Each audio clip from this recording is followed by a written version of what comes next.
Today I'm making a delicious dish perfect for the holidays. Chicken Alfredo pasta casserole. It's a must for your Thanksgiving dinner. Cheers!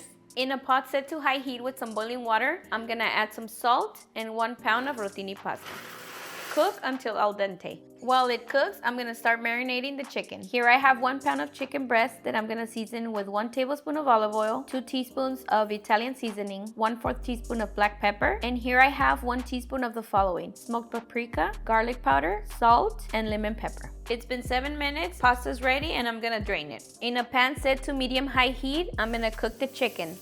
We cook for about 7 minutes on each side until golden. It's been 7 minutes, our chicken is ready, and I'm gonna set it to the side and start working on our sauce. In a pan set to medium heat, I'm gonna melt 12 tablespoons of butter. Once melted, I'm gonna add 4 minced garlic cloves, and we're gonna cook for about 1 to 2 minutes. Now we add 3 cups of heavy cream, and make sure to add it slowly. Mix it in. Then we add 2 teaspoons of Italian seasoning. Here I have 1 teaspoon of each. Salt and pepper. A dash of nutmeg. We bring it to a simmer.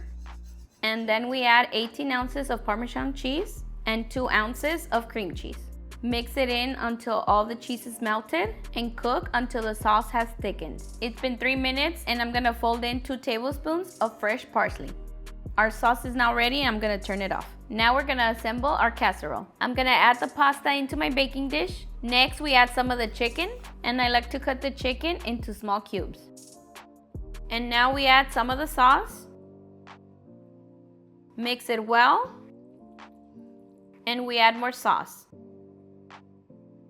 Once it's all well mixed in, I'm gonna add the rest of the chicken, and we top it off with some mozzarella cheese. You can add as much as you like. It's ready to go in the oven, and we're gonna bake at 350 degrees for 10 to 15 minutes. Now we broil for 2 to 3 minutes until we get that crispy golden coat. It's now ready. Look at this, guys. It looks so delicious, crispy on the top, so creamy and smooth. You honestly need to try this. All right, guys, now for the moment of truth. Cheers. And there you have it, delicious chicken Alfredo pasta casserole.